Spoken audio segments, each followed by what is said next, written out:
Bienvenue dans cette nouvelle vidéo au cœur de la conscience, dans ce lieu propice à Saint-Jean, à la fontaine de Saint-Jean.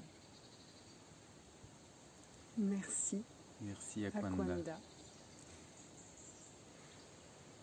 Merci à vous d'être là, dans cette présence et dans cette conscience. Merci. Donc parlons de conscience. Alors nous allons parler aujourd'hui de ces phases entre le réveil et l'éveil. En effet, dans la vie humaine, il y a 5 phases importantes. Donc le sommeil, la phase du sommeil, la phase du réveil, de l'éveil, de la réalisation et de la libération. Alors sommairement, la phase du réveil, c'est le moment où l'homme est pris dans la matrice de son mental et se sent coupé de l'extérieur, coupé du monde. Et il ne réalise pas ce qui le lie au monde. Donc, il y a une souffrance en lui, mais il accepte cette souffrance, ou plus exactement, il lutte contre cette souffrance, et puis il cherche des moyens extérieurs pour aller mieux. Et puis, la phase du réveil, c'est le moment où l'homme en a marre de souffrir, et il se dit, il doit bien exister autre chose. Ça, cette vie, c'est pas possible.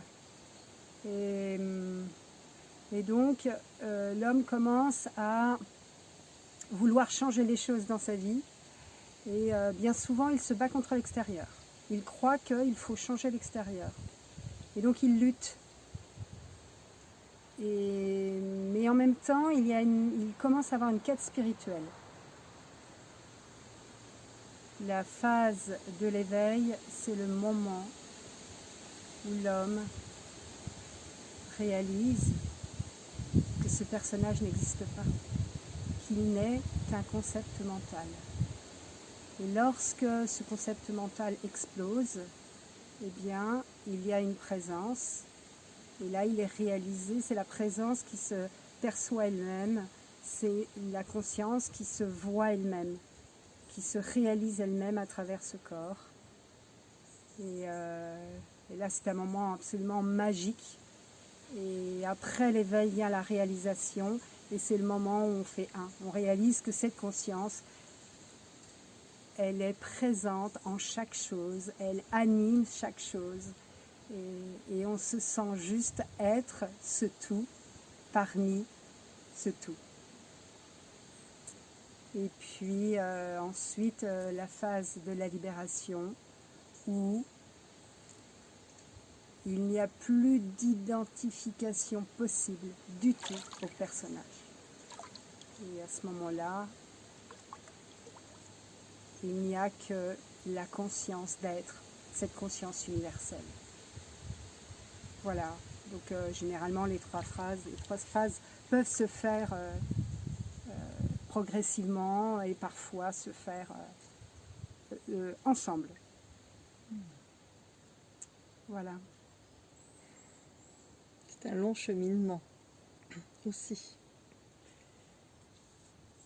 Oui, et la bonne nouvelle, c'est qu'il y a un sens à tout ça. Alors à tous ceux qui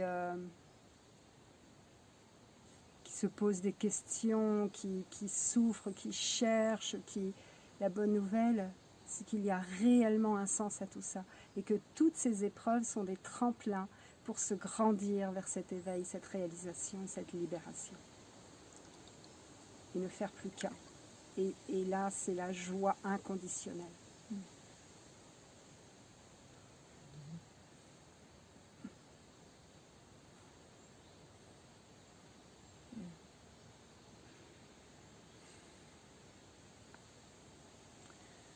Le réveil, c'est quand on commence à se poser des questions. on commence à se dire, il y a quelque chose qui tourne pas rond là quand même. Il y a quelque chose qui ne va pas. Pourquoi le monde tourne pas rond? Qu'est-ce qui se passe, quoi? Et on commence à chercher. Puis on découvre le mensonge généralisé.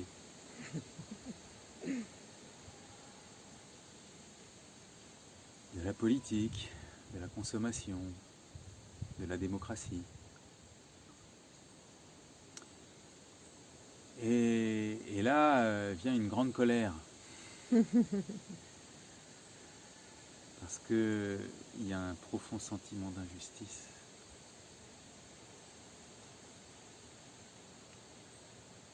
Pourquoi les choses sont comme ça alors qu'il y a tout sur la terre pour faire un paradis?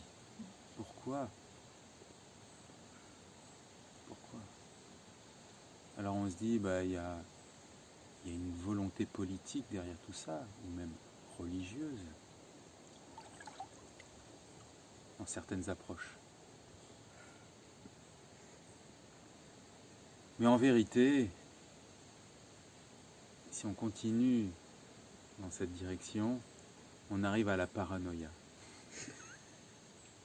C'est-à-dire que la vérité n'est pas dans cette direction. La vérité n'est pas dans les circonstances. Dans les circonstances, chacun a sa vérité. Et il a bien raison de l'avoir. Ouais. Donc, si on continue à chercher dans cette direction, eh bien, ça finit en paranoïa, on finit par ne plus avoir confiance en rien ni personne. Parce que, pour l'avoir moi-même fait, chercher la vérité dans tout ça, notamment quand il y a eu la grande crise récente, là, voilà, où j'ai revisité certaines choses dont j'étais déjà au courant, mais j'avais laissé ça de côté pour me concentrer sur la quête spirituelle, parce que vraiment c'est ça qu'il y a de plus important.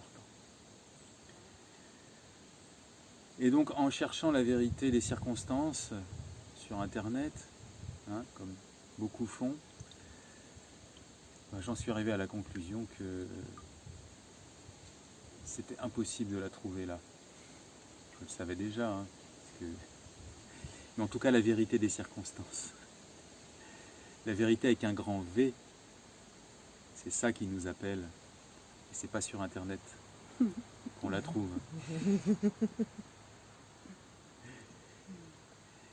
Donc c'est une phase cruciale, le passage du réveil à la vraie quête, qui est la quête spirituelle, la quête de vérité intérieure, qui mène à l'éveil, le véritable éveil, c'est-à-dire la vérité qui est la conscience que nous sommes, qui se reconnaît. Voilà, parce que c'est au travers du filtre du mental et de l'ego, c'est la vérité qui se cherche elle-même au cœur de l'homme. Et c'est la vérité qui nous appelle. C'est la vérité qui s'appelle elle-même à se reconnaître pour se réaliser, pour s'exprimer et se partager. Et c'est ça, cette humanité auquel nous aspirons tous. Et elle passe par là, par l'éveil spirituel, l'éveil à la conscience, l'éveil de la conscience à elle-même. Seule la conscience peut se reconnaître. Le mental va toujours chercher quelque chose d'extérieur, une vérité extérieure qui puisse comme ça tenir et dire « ça y est, j'ai la vérité, regardez !» Ben non, la vérité, on ne peut pas la montrer, parce que c'est ce que nous sommes. La vérité, c'est ce qui voit mais ne peut être vu. C'est le pur sujet. Et tant qu'on n'a pas atteint cette vérité, il n'y a rien d'objectif. Donc voilà, le passage du réveil à l'éveil, c'est quitter le combat, c'est quitter la lutte pour vouloir changer les choses. Après, si on se sent appelé, qu'on a l'énergie pour ça, il faut y aller, je dis pas que... Mais c'est une question de où nous en sommes sur le cheminement de notre âme. Donc c'est quitter la lutte et le terrain politique et religieux pour s'engager sur le chemin de l'amour. Et il est réalisé durant cette phase d'éveil que les circonstances extérieures ne sont que le reflet de notre esprit, de notre cœur, de nos pensées et de nos émotions. Alors, lorsque l'on tourne ce regard vers l'intérieur, que l'on purifie ses pensées et que l'on accueille ses émotions, eh bien, il y a comme une paix qui se fait. Et cette paix, c'est la paix de cette intelligence divine que nous sommes. Et cette paix, ensuite, elle rayonne dans notre environnement et ensuite, elle rayonne dans le monde. Et plus nous serons nombreux à réaliser cette paix intérieure, eh bien, plus les circonstances témoigneront de cette paix intérieure. Et c'est donc, comme à peu près je le dis dans chaque vidéo, le fameux paradis sur terre. Et il existe vraiment à partir de chacun d'entre nous, de la paix de chacun d'entre nous. Parce qu'avec la paix, il est réalisé ensuite l'amour. Et puis, toute la nature de la conscience universelle, qui est joie, une joie inconditionnelle suprême. Et je dis bien une joie inconditionnelle qui ne dépend pas des événements. Voilà. Il y a quelque chose de très important. L'énergie va là où on met son attention.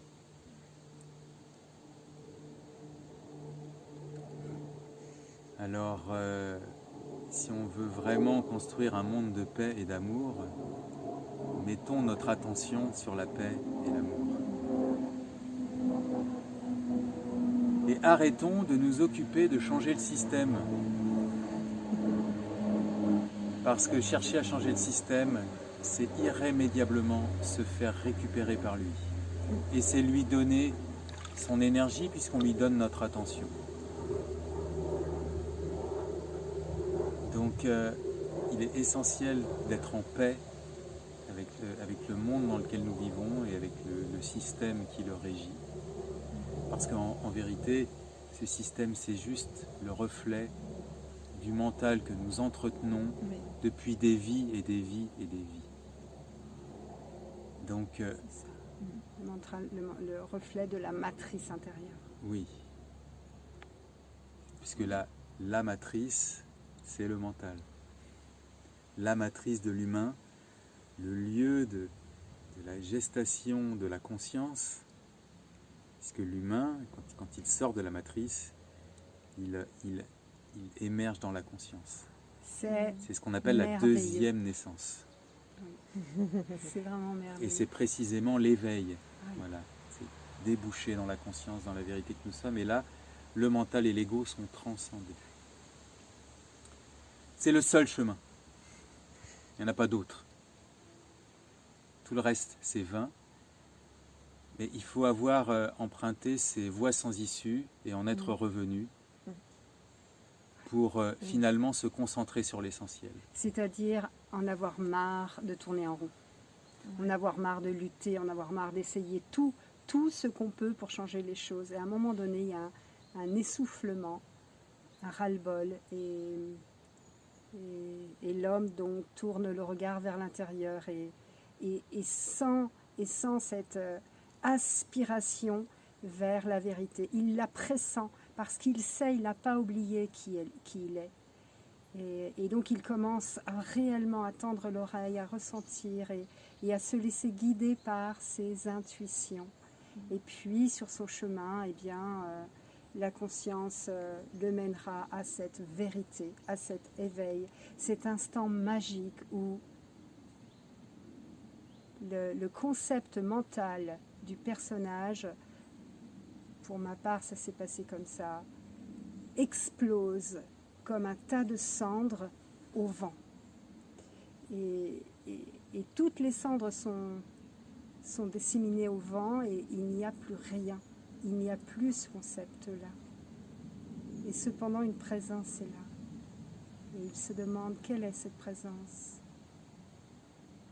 Et cette présence se perçoit en direct. Et à ce moment, la conscience se voit. La conscience se voit dans ce corps, dans cette expérience terrestre. Et c'est la vérité de chacun, quel que soit l'homme de qui nous sommes.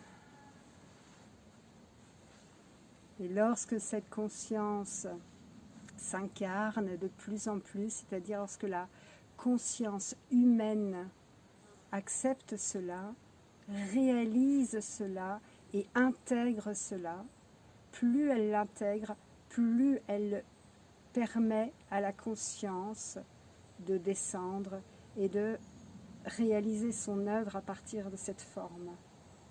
Et à un moment donné, la conscience humaine l'intègre tellement qu'il y a la libération, c'est-à-dire de ne plus s'identifier du tout à ce personnage et d'être un canal pur.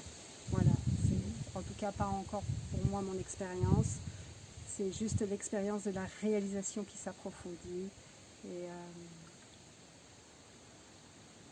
et c'est cela effectivement le dharma, c'est-à-dire l'harmonie sur la terre, lorsque la conscience universelle peut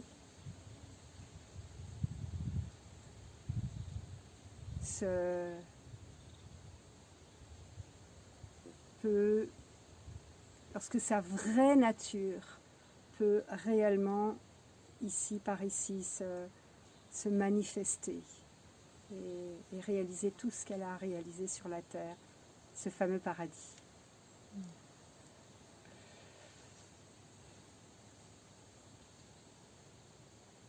C'est le travail de l'expérience qui amène à la compréhension de soi, un travail intérieur que chacun a à faire. Sur des vies. Des vies et des vies et des vies. Et là, nous arrivons à une époque où tous ensemble, collectivement, ceux qui cherchent autre chose, qui aspirent à autre chose, on a déjà tout vécu. On a déjà tout vécu et parce qu'il n'y a qu'une seule conscience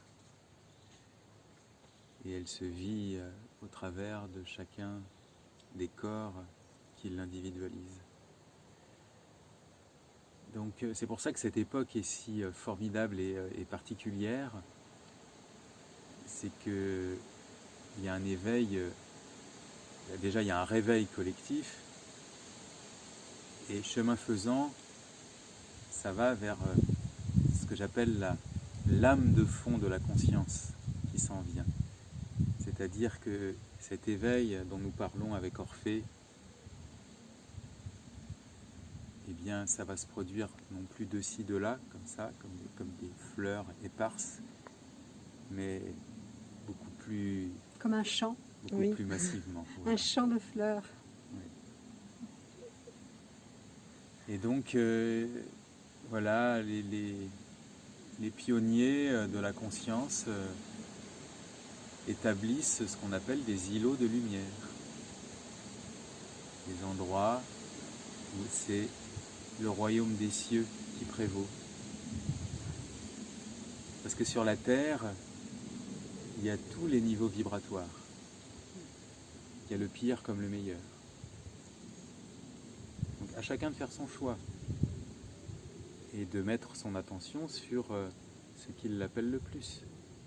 Et c'est comme ça que le royaume des cieux se construit. C'est en devenant de plus en plus conscient et en vivant en alignement avec la conscience. Et dans l'unité, il n'y a rien à rejeter. tout est à sa place. Tout. Tout à sa place. Et tout sert le grand dessein divin qui est de se manifester à travers nous et de vivre la vie divine. C'est fait pour ça la Terre, c'est fait pour vivre la vie divine tous ensemble. Alors n'attendons pas que le système change, commençons à la vivre maintenant. Le système, il ne faut ni chercher à le changer, ni chercher à en sortir dans un élan d'autonomie survivaliste. Toujours la voie du milieu. C'est-à-dire tout embrasser, mais dans le cœur de la vérité, dans le cœur de la conscience. Ah oui. Quête de sagesse. Voilà. Et c'est là que les choses se transforment vraiment. Et là, avec la foi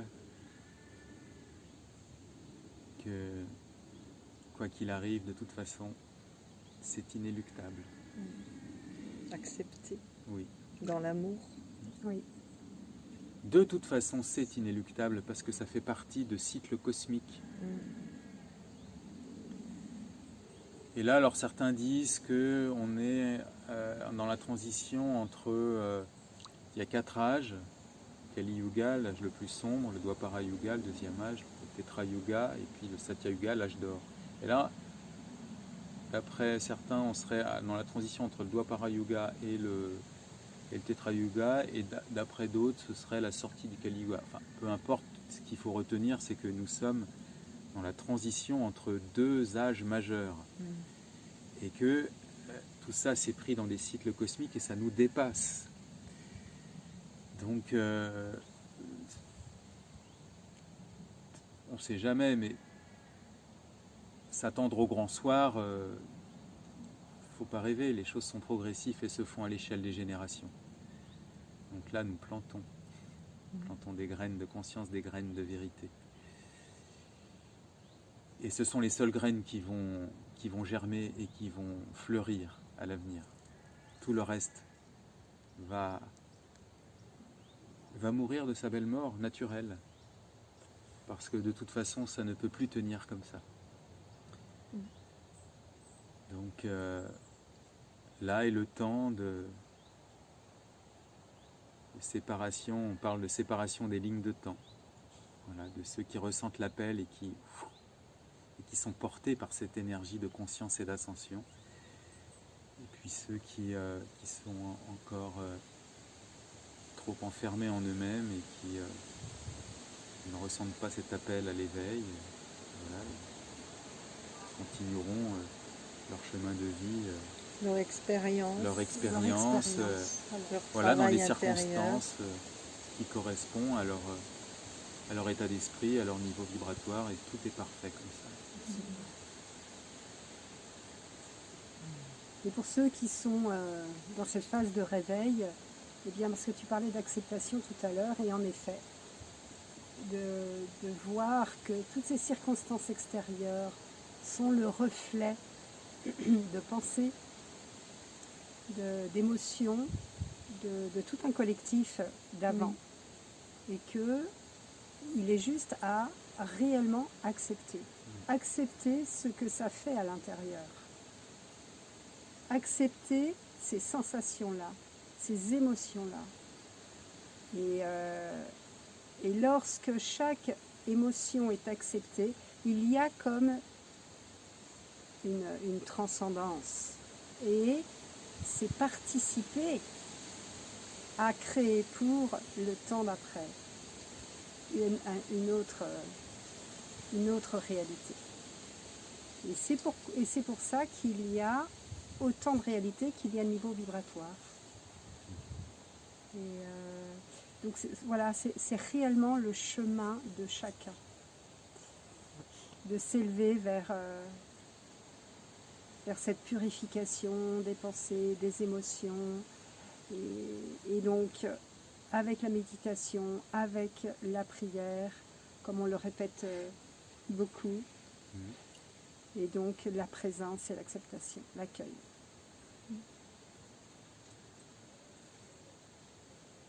L'individuel et le collectif, parce que, comme vous disiez tout à l'heure, au plus de personnes s'éveilleront et augmenteront leurs propres énergies, il y a l'énergie de groupe et on sent que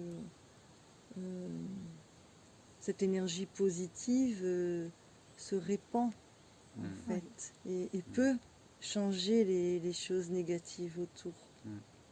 Oui, exactement. Tout ce que nous faisons pour soi, on le fait pour le monde.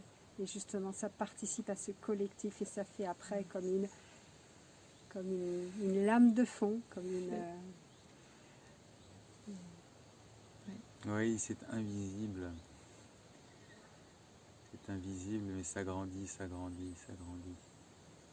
Comme tu disais tout à l'heure, ces germes que l'on plante un petit peu dans le cœur de chaque être, pas seulement humain, mais tous les êtres vivants de la nature et même des personnes innocentes qui vont aller dans des lieux et même si elles se sentent pas bien, ben, elles vont prendre cette énergie d'amour qui circule à la fois dans l'univers, dans les sources. C'est vraiment Complètement. ce travail à la fois individuel et au service du collectif. Ce que vous faites. Et ce que tu fais.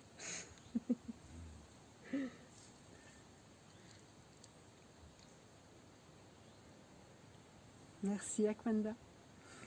Merci énormément à vous deux. Merci infiniment pour vos messages et ce courage aussi, j'ai envie de dire, de s'exposer et de vouloir vraiment transmettre, je ne peux pas dire cette vérité, mais en tout cas ce travail de conscience. Oui. Voilà. Et merci infiniment. Merci. Parce que je suis sûre que ça va aider beaucoup de personnes qui en ont sûrement besoin. C'est une grande joie pour Merci. nous. Oui. Oui.